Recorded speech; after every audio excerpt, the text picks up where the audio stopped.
Good morning students. आज हम आपके लिए कैलकुलस का सेकेंड वीडियो लेकर आए हैं, जिसमें यह बताया जाएगा कि पार्ट्स ऑफ कैलकुलस क्या होता है, यानी कैलकुलस का आइडिया क्या है, कैलकुलस का आइडियोलॉजी क्या होता है। इसका जब कैलकुलस एनालिसिस करते हैं, सोचते हैं, समझते हैं, तब क्या क्रिएट होता है, इसके बारे में आप बताएंगे। सबसे पहले ये देख रहे हैं कि आज जो है कैलकुलस का 2 आइडिया हम बनाए हैं, कैलकुलस आर 2 आइडिया। अब ये देखना है कि इसका आइडिया क्या है, कलन शास्त्र का आइडिया क्या है। सबसे पहला आइडिया है डेरिवेटिव्स अर्थात अवकलज, उसी का दूसरा नाम है कोएफिशिएंट ऑफ डेरिवेटिव अर्थात अवकल गुणांक। दोनों एक ही चीज है। अब आपको ये बताना है कि डेरिवेटिव्स क्या होता है अर्थात कोएफिशिएंट ऑफ डेरिवेटिव्स क्या होता है, अर्थात इसके बारे में आपको संपूर्ण जानकारी चाहिए, ये होता क्या है। अब आपको हमेशा ध्यान रखना है, हम इसके कैलकुलस जब इंट्रोडक्शन दे रहे थे तो उसमें बताए थे कैलकुलस का मतलब होता है चेंज। क्या होता है? चेंज। प्रकृति में होने वाली सभी रहस्यमयी घटनाओं का जो सफलतापूर्वक अध्ययन कराते उसे कलन शास्त्र कहते हैं। अर्थात परिवर्तन जो होता है उसी परिवर्तन का एक पार्ट से क्या है, डेरिवेटिव्स। अब आपको देखते हैं, यहाँ परिवर्तन का मतलब होता है रेट ऑफ चेंज। कैसा होना चाहिए? रेट ऑफ चेंज, यानी कहने का मतलब परिवर्तन की दर से। क्या है? रेट से। डेरिवेटिव्स का मतलब होता है रेट ऑफ चेंज, यानी अर्थात चेंज जो होता है उसका रेट क्या होता है। अब आपको रेट को समझने के लिए थोड़ा सा पीछे चलना पड़ेगा। एक सामाजिक उदाहरण है, एक घरेलू उदाहरण, उससे हम आपको समझाते हैं। यानी रेट, मान लीजिए रेट को समझने के लिए आप थोड़ा सा पीछे चलिए, आपके साथ हम चलते हैं मार्केट, या आप जाइए बदल में। मान लिया जाए आपके घर में आलू नहीं है। क्या है? नहीं है, आलू नहीं है। आप आलू खरीदते या प्याज खरीदते या चावल खरीदते हैं, तो मान लीजिए आलू खरीदते हैं, आपके घर के पास वाले दुकान के पास जब जाते हैं, कहते हैं कैसे है आलू, उन्होंने कहा था 20 रुपये। क्या कहता है? 20 रुपये। ना आप पूछे कैसे है, अंडरस्टूड है, आप भी जो बोल रहे वो जो बोला दोनों से एक दूसरे समझ गए कि 20 रुपये। यदि आप मान ले जाए हो सके किसी कारण से नहीं लिए, शाम में मार्केट गए, मार्केट में आलू जो ठेला पर लगा के बेचता है, ढेर सा सिर्फ आलू प्याज बेचता है, आप उनसे पूछते हैं आलू कैसे है, उन्होंने कहा था 80 रुपये। क्या कहता है? 80 रुपीज़। अब 20 और 80 फर्क देखिए, कुछ है आइडियोलॉजी, यहाँ बिल्कुल आइडिया है, आप इसके पीछे बाद में बताएंगे। यदि आप उसी दुकान से मार्केट में ही आप चले जाते, थोक विक्रेता जो आलू का थोक बेचता है, बोरा बेचता है, उसके पास जब चले जाते हैं, वो कहता है कि 1500 रुपये। क्या कहता है? 1500 रुपये, 1500। अब आप दिमाग लगाइए, आप अपना सोचिए, आइडिया लगाइए। हम घर के पास वाला 20 रुपये, वो कह रहा है 80 रुपये, वो कह रहा है 1500। क्या बात है, सोचते हैं? हाँ, थोड़ा सा आप सोचिए। आप जब दुकान, घर के पास वाले दुकान के पास जाते हैं, वो समझता है कि मेरा औकात या आपकी जो है, आप हमसे किलो में लेने आए हैं, 1 किलो लीजिएगा, 2 किलो लीजिएगा। क्या बोलते हैं ना, अर्थात किलो। ठेला वाले के पास जब जाते हैं तो वह कम समझता है कि आप जब उससे लीजिएगा 5 के जी, कितना लीजिएगा? 5 के जी, अर्थात 5 के जी का दाम बता रहा 80 रुपये। आप समझिए, उधर 1 के जी का रेट नहीं बता रहा, 5 के जी बता रहा, यानी पर पसेरी। और जब आप थोक के पास आते हैं तो कहता है 1500 रुपये, और वह आपको ना 1 के जी ना 5 के जी, 1 क्विंटल का दाम बताता है। किसका दाम बताता है? 1 क्विंटल का। सोच लीजिए, रेट इसके हिसाब से होता है, यानी 1 अर्थात किलो में, 1 अर्थात 5 के जी में, 1 मतलब वहाँ क्या हो गया, क्विंटल में। अब आपको यहाँ रेट समझने के लिए आप इससे सामान्य उदाहरण हो सकते हैं, यानी रेट का मतलब हो गया परिवर्तन। यानी आप जैसे कि आप पूछते हैं कलम खरीदना, सिंपल, और दूसरे उदाहरण देते हैं, पेन खरीदना है, आप जाते हैं एक पेन लेते 5 रुपया।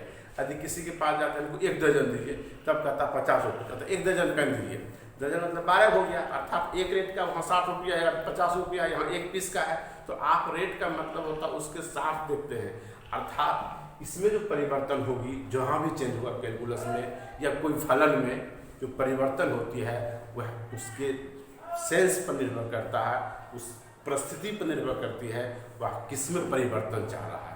यदि सेकेंड के हिसाब से कहता है तो सेकेंड में परिवर्तन होगी, मिनट में होगा तो मिनट में परिवर्तन होगा, घंटों में तो घंटों में। तो आप समझ गए, रेट का मतलब वनली क्या होता है? 1। क्या होता है? इसका मतलब क्या होता है? 1। वह हो सकता 1 kg हो, क्या हो, 1 kg हो या 5 kg हो या 1 क्विंटल हो या 1 पीस हो या 1 दर्जन हो, क्या समझ गए, या 1 मिनट हो, 1 घंटा हो, 1 सेकंड या 1 वर्ष हो। तो रेट का मतलब क्या, तो 1, आप 1 से आप जब भी चेंज करते हैं, जैसे कि मान ले जाए आपके पास 50 वस्तु है, उसका कीमत है 500 रुपया, एक का दाम कैसे निकालते, 500 बटे 50 निकालते हो ना। अब बताओ, ये है रेट, अर्थात कुल से उसमें क्या करते हैं, भाग देते हैं।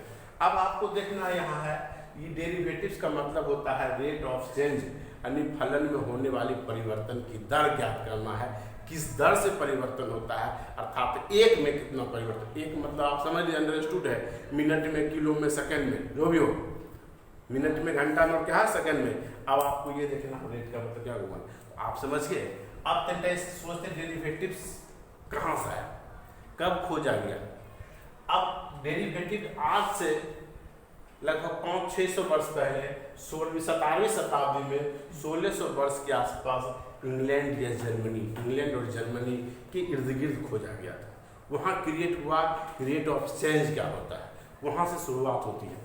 आप ही नोट करने वाले, आप इसे नोट कर लें कि 17वीं शताब्दी में अर्थात 1600 ईस्वी के इर्द गिर्द इंग्लैंड और जर्मनी में इसकी शुरुआत हुई, किसका हो, डेरिवेटिव्स की, ठीक ना। और इसका मीनिंग क्या कह रहा है, रेट ऑफ चेंज, परिवर्तन की दर याद करना। अब आपको चलते इसका सेकंड आइडिया है इंटीग्रल्स, क्या है, इंटीग्रल, समाकलन, क्या होता है, समाकलन।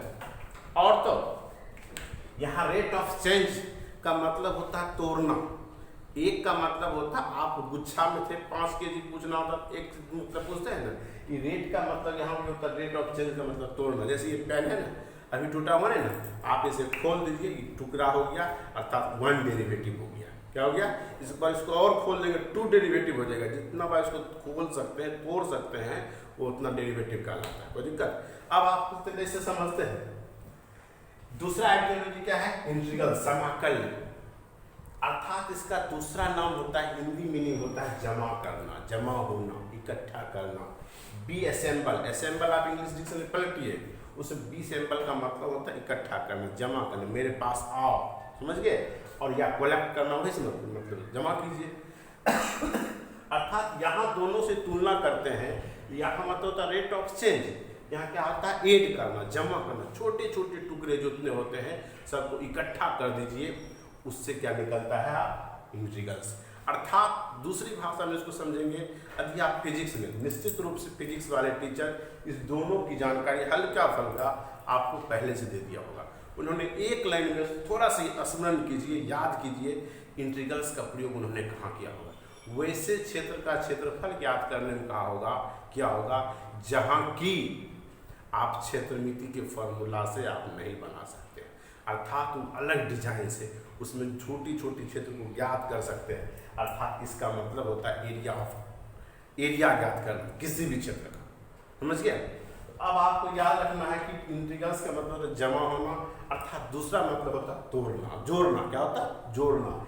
ये क्या है, तोड़ना, ये क्या है, जोड़ना, एक दूसरे के जस्ट विपरीत है। एक मान ले जाए कि एक ही है, विपरीत है, ये भाई है, ये बहन है, ये बहन है तो क्या है, भाई है। अर्थात जोड़ का उल्टा जिस तरह गुना होता है, उस तरह गुना का उल्टा भाग होता है। अब उसे जोड़ का उल्टा जिस तरह घटा होता है, घटा का उल्टा जोड़ होता है, गुना का उल्टा भाग होता है, भाग का उल्टा गुना होता है, एलसीएम उल्टा एचसीएफ होता है। ठीक उसी तरह डेरिवेटिव्स का उल्टा क्या होता है, इंटीग्रल्स, इसका उल्टा क्या होता है, डेरिवेटिव्स। अर्थात तोड़ना और क्या होता है, जोड़ना। ये अलग अलग किया था इसको ना, अब इसको दो अलग अलग इसको ऐसे सटा दीजिए, एक साथ में क्या हो गया, जोड़ना, ये हो गया इंटीग्रल्स, और ऐसे क्या हो गया, डेरिवेटिव्स, समझ गए। अब देखिए ये दोनों तो नेचर से कैसा लगता है, अर्थात दोनों की प्रकृति देख, दोनों का गुण जब देखते हैं लगता है एक दूसरे के विपरीत है, तो साथ खोज होनी चाहिए, बिल्कुल होना है, साथ आने चाहिए, लेकिन दोनों साथ नहीं है। देखिए दोनों में अंतर कितना है। यदि इसकी शुरुआत हुई थी 1600 ईस्वी अर्थात 17वीं शताब्दी में इंग्लैंड और जर्मनी में, और इसकी शुरुआत बहुत दिन पहले अर्थात इससे 16 से लगभग 1900 वर्ष पहले 250 ईस्वी पूर्व ग्रीस में हुआ था। कहाँ हुआ था, ग्रीस में।